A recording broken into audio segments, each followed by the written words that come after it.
Good afternoon, students. Today we are going to learn our new chapter, chapter number 6, Variety in Food, from EVS Part 1. We use the vegetables and grains bought from the market to prepare the different dishes in our meals. हम क्या करते हैं, अलग अलग vegetables और grains means अनाज हम market से लेकर आते हैं, ख़रीद के लाते हैं ताकि उससे हम अलग अलग डिशेस बना सकें और उसे खा सकें. Let us carry out the following activity related to the food.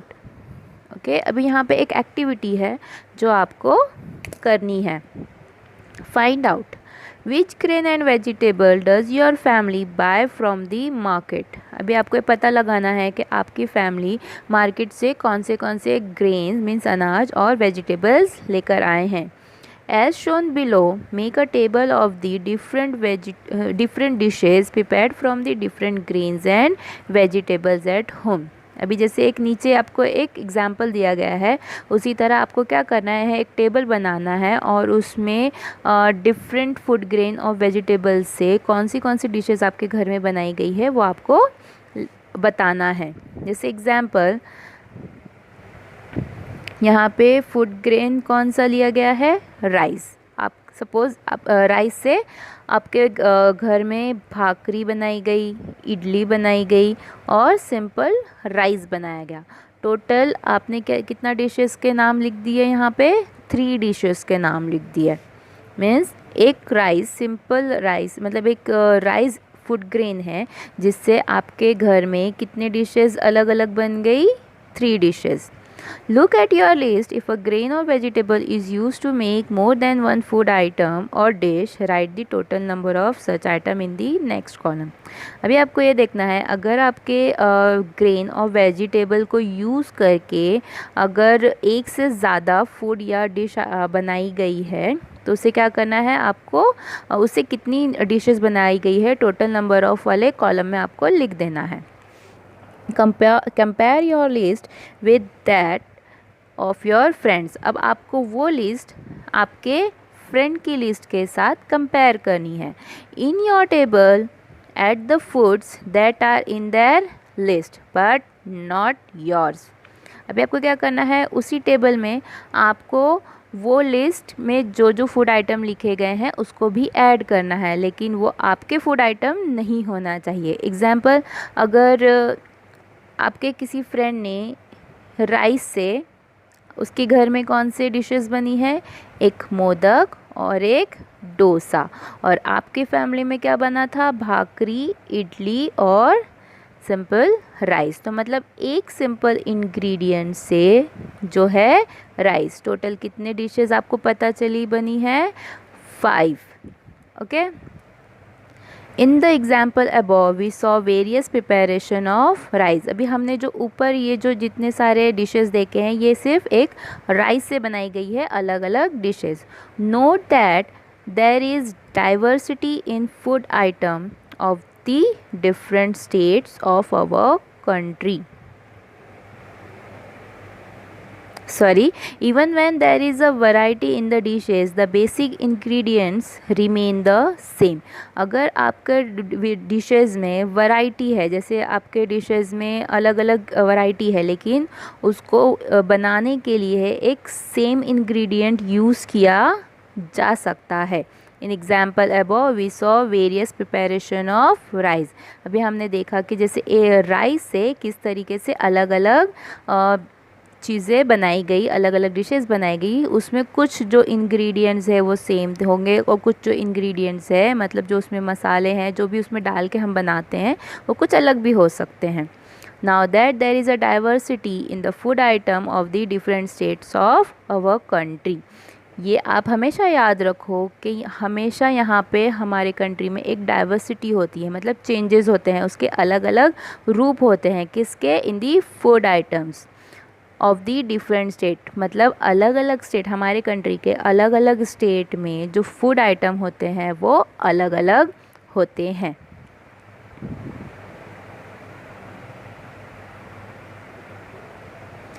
Now let's see the map of our country. यहाँ पे मेजर क्रॉप्स कौन सी है? See this is our map of India.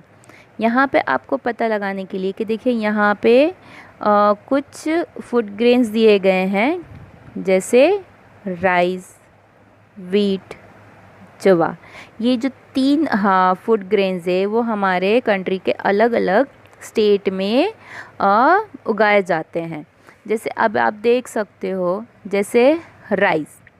अब ये राइस के लिए कौन सा सिंबल यूज़ किया गया है? इस तरीके का सिंबल यूज़ किया है। तो आप ये देखो, ये जो यहाँ पे है ये सारा क्या है? यहाँ पे राइस उगाया जाता है, ये देखिए। ठीक उसी तरह वीट के लिए कौन सा सिंबल यूज़ किया गया है? ये वाला। अब वीट कहाँ कहाँ है? देखो मेजरली इस एरिया में वीट है, यहाँ वीट है, देखिए यहाँ वीट है। ठीक है। और थर्ड हमें कौन सा फूड ग्रेन दिया गया है? जवार अब मेनली कहाँ कहाँ उगाया जाता है? देखिए इस स्टेट में जवार उगाए जाते हैं। ठीक है। तो ये डिपेंड होता है मतलब किस रीजन में किस तरीके की मिट्टी होती है, उस पे डिपेंड होता है कि ये किस तरीके से हमें कौन सी फसल हमको उगानी चाहिए। ये जो होता है ये एरिया, ये सारा कौन सा एरिया है? This is the coastal region, जो कि पानी के करीब होता है, जहाँ पानी हमेशा अवेलेबल होता है। Here are some questions. देखिए, study the map given above. अभी हमने ऊपर स्टडी किया है कि कौन सी फूड ग्रेन जो है वो किस किस स्टेट में, हमारे इंडिया के किस किस स्टेट में उगाई जाती है। Observe the distribution of food crops in our country. हमने ये भी देखा किस तरीके से हमारे कंट्री में अलग अलग जो फूड क्रॉप्स है वो कहाँ कहाँ उगाई जाती है। अभी हमको ये इसको स्टडी करना है और हमें ये जो नीचे कुछ क्वेश्चंस दिए गए हैं उसके हमें आंसर्स देने हैं। Question number 1, which food crop is grown on large scale in the coastal reason. जैसे मैंने आपको बताया कोस्टल रीजन कौन सा है? ये जो कोस्टल है, जो ये समंदर के पास होता है, वो होता है कोस्टल रीजन। तो यहाँ पे सबसे ज़्यादा कौन सा फूड क्रॉप जो है वो उगाया जाता है? That is rice. So rice is grown on a large scale in the coastal region. Question number 2, which food crops are grown in north India. अभी देखिए नॉर्थ इंडिया कौन सा होगा? ये हमें यहाँ पे, ये देखिए यहाँ पे हमको दिया भी गया है मैप में डायरेक्शंस के वेस्ट, ईस्ट, नॉर्थ और साउथ। तो हमारा नॉर्थ एरिया कौन सा है? हमारा ये जो है ये हमारा नॉर्थ एरिया है। तो हमें क्वेश्चन क्या पूछा है कि कौन सी क्रॉप्स इंडिया के नॉर्थ साइड में उगाई जाती है। तो यहाँ पे मेजरली कौन सी क्रॉप हमें दिखाई दे रही है? वीट जो है, वीट है और समटाइम्स कहीं कहीं राइस भी है। ठीक है। तो ये सारी क्रॉप्स नॉर्थ इंडिया में उगाई जाती है। Which is the major crop in the central region. Central region means जो बीच का एरिया है वो होता है सेंटर। तो हमारा सेंट्रल रीजन में सबसे ज़्यादा कौन सी क्रॉप उगाई जाती है? That is wheat. और लास्ट है, rice is grown on a large scale in the southern part of India. Why is this so. अभी देखिए जैसे मैंने बताया कि जो राइस है वो हमारे किस एरिया में सबसे ज़्यादा उगाई जाती है? इस एरिया में। ये क्या है? कोस्टल रीजन है। पर सबसे ज़्यादा राइस कहाँ उगाई जाती है? इंडिया के साउथ पार्ट में। तो ऐसा क्यों? वो इसलिए कि जहाँ पे पानी हमेशा अवेलेबल रहता है, यहाँ पे जो रेनफॉल है वो ज़्यादा होता है, और जो लैंड है, सबसे मेन इम्पॉर्टेंट क्या है? लैंड, ज़मीन। जो ज़मीन होती है वो प्रॉपरली इतनी फर्टाइल होती है कि वहाँ पे चावल की खेती की जा सके। Next, we see agriculture is the main occupation in all parts of our country. Agriculture means खेती बाड़ी जो हमारे इंडिया का सबसे मेन ऑक्यूपेशन है, एक मेन पेशा है. It is mainly dependent on rainfall. ये किस पे डिपेंड है? जो एग्रीकल्चर है, जो खेती बाड़ी है, वो किस पे डिपेंड होती है? रेनफॉल मीन्स बारिश पे.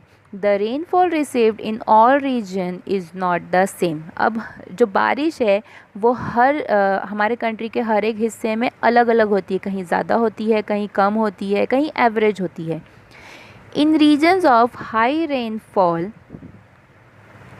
crops such as rice, coconut, ragi and varai are grown.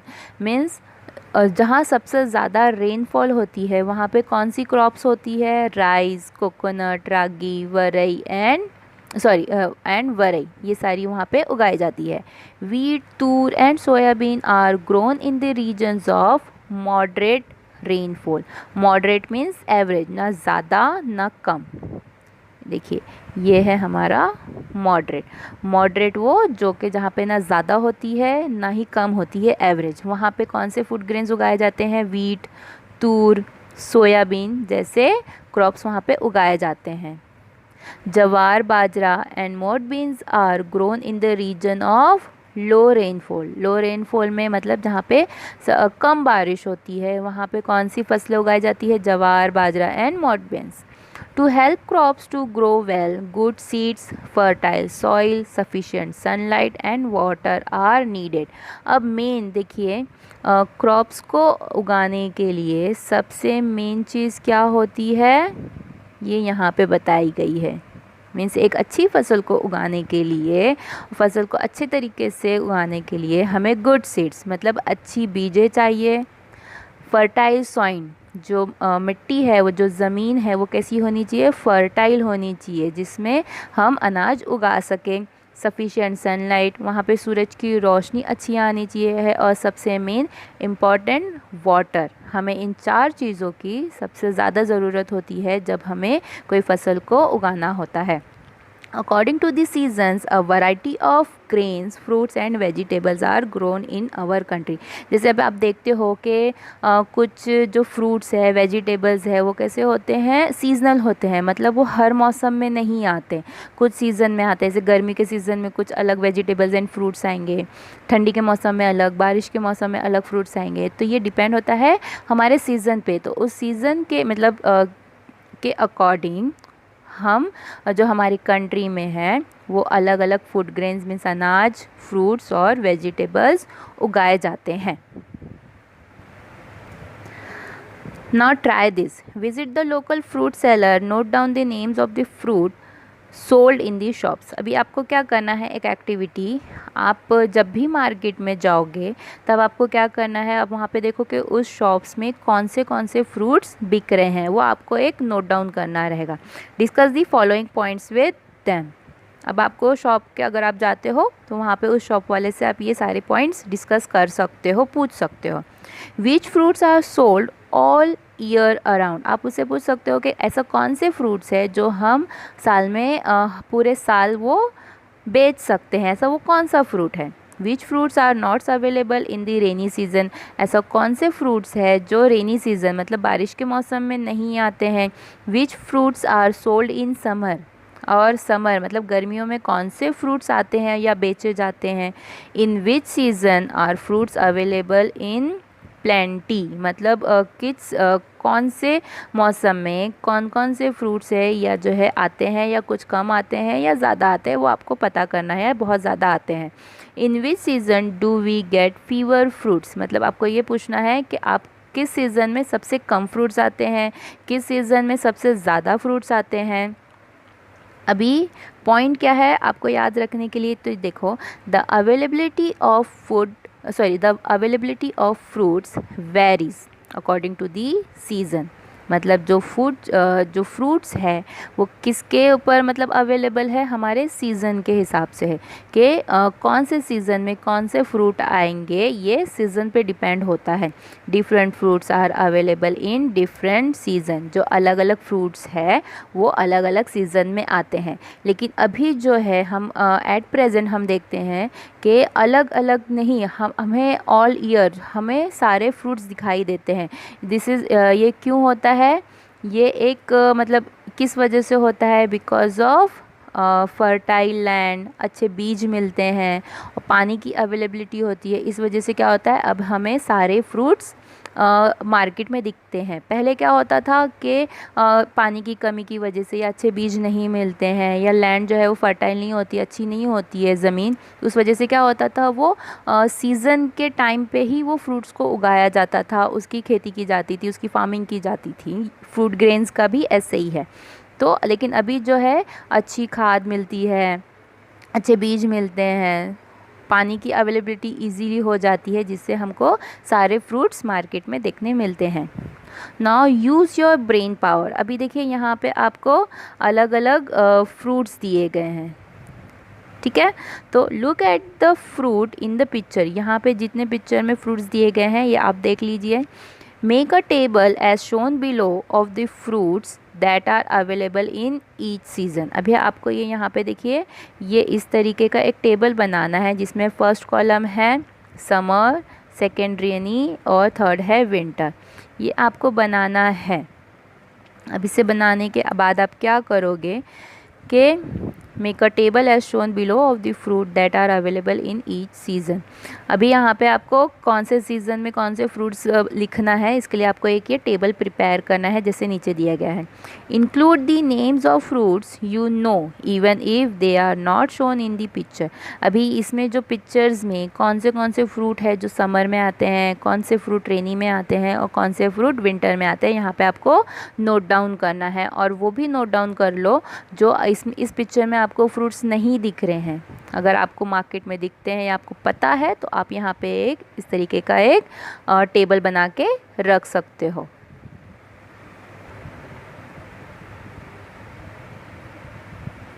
What's the solution? Irfan and Supriya bought potatoes because they were very cheap. यहाँ पे दो लोग हैं, इरफान और सुप्रिया। वो क्या करते हैं, मार्केट से पोटैटो खरीद के लाते हैं। Because they were very cheap, because they were very cheap.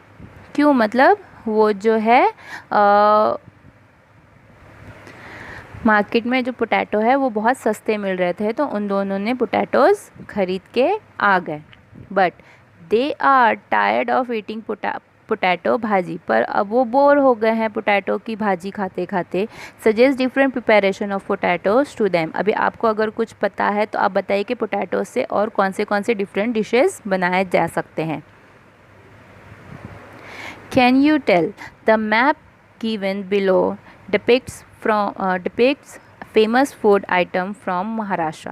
अभी यहाँ पे नीचे जो मैप दिया गया है ये है हमारा महाराष्ट्र का मैप है। इसमें क्या दिया गया है कि इसके अंदर कौन से फेमस फूड्स होते हैं एंड इट्स एडजॉइनिंग स्टेट्स, मतलब इसके महाराष्ट्र स्टेट के अलग अलग डिस्ट्रिक्ट में कौन से फेमस फूड्स होते हैं या पाए जाते हैं, और उसके पास के करीब के जो स्टेट है वहाँ पे भी कौन से फेमस फूड आइटम मिलते हैं। Study the map and complete the table given below. अभी आपको ये महाराष्ट्र का जो मैप है वो स्टडी करना है और अभी आपको बताना है कि वहाँ पे ये कौन से फूड आइटम्स मिलते हैं। अभी देखिए, जैसे मैं आपको बताती हूँ, ये हमारा है महाराष्ट्र, ठीक है, ये हमारा महाराष्ट्र है। तो जैसे अगर मैं कहूँ कि थाने, तो ये थाने हो गया। थाने में कौन सा फूड आइटम सबसे ज़्यादा फेमस है, दैट इज़ राइस भाकरी। अगर मैं कहूँ कि नासिक में कौन सा फूड आइटम सबसे ज़्यादा फेमस है, वो है मांदे। अभी अगर मैं कहूँ धुले में धुले नहीं, जलगांव में सबसे ज़्यादा फूड आइटम कौन सा फेमस है, ब्रिंजॉल भारत, ठीक है। देखिए इस तरीके से यहाँ पे अलग अलग जो फूड आइटम्स है वो अलग अलग स्टेट में अलग अलग डिस्ट्रिक्ट में बताए गए। जैसे पुणे में है नाचनी भाकरी है, और सतारा में जवार भाकरी है, ठीक है। तो इस तरीके से, और देखिए जिस तरीके से मैं कह रही, जैसे कर्नाटका, ये यहाँ पे है, ये कर्नाटका में इसी दूसरा स्टेट हो गया। तो यहाँ पे सबसे ज़्यादा फेमस कौन सा है, जैसे मैसूर पाक है, प्रॉन करी है और इडली डोसा है। तेलंगाना में मिर्ची सालन है, कोड़ी कोरा बिरयानी है, ठीक है। और जिस तरह से ये ऊपर है मध्य प्रदेश, मध्य प्रदेश में बाफला लापसी करके है जो फूड आइटम फेमस है। गुजरात में ढोकला ठेपला ये फूड आइटम फेमस है। तो यहाँ पे अभी क्वेश्चन क्या है, draw a table like the one shown in below. अभी आपको ये जिस तरीके से ये दिखा रहा है नीचे एक टेबल बना हुआ है। फर्स्ट है डिस्ट्रिक्ट और स्टेट, दूसरा है फूड आइटम और तीसरा है main ingredients. Make a list of district states and their famous food items. अभी आपको यहाँ पे लिस्ट बनानी है। डिस्ट्रिक्ट के कॉलम में यहाँ पे आपको जो जो अलग अलग डिस्ट्रिक्ट दिखाई दे रहे हैं वो लिखना है, स्टेट दिख रहे हैं वो लिखना है। अब उसके आगे आपको उसके फूड आइटम वहाँ पे कौन से हैं वो लिखना है और उसमें कौन से इंग्रेडिएंट्स हैं, मतलब उसके अंदर स्पाइसी है, मसाले हैं, चीज़ें होती है वो लिखना है। Find out which grain fruit vegetable these items are made from and write that in the third column। जैसे मैंने आपको बताया, आपको पता लगाना है कि वो जो आइटम है, वो जो फेमस फूड आइटम है वो उसमें कौन सी चीज़ें डाल के बनाई गई है वो आपको मेन इंग्रेडिएंट्स में लिखना है। उसका मेन इंग्रेडिएंट कौन सा है वो लिखना है। सॉरी, जैसे अगर राइस भाकरी, जैसे अगर मैं कहूँ थाने में राइस भाकरी, तो डिस्ट्रिक्ट आपको यहाँ पे आएगा थाने, फूड आइटम में आपको लिखना रहेगा राइस भाकरी और उसमें सबसे ज़्यादा मेन इंग्रेडिएंट्स कौन सा है, तो राइस भाकरी। तो मेन इंग्रेडिएंट क्या हुआ, राइस।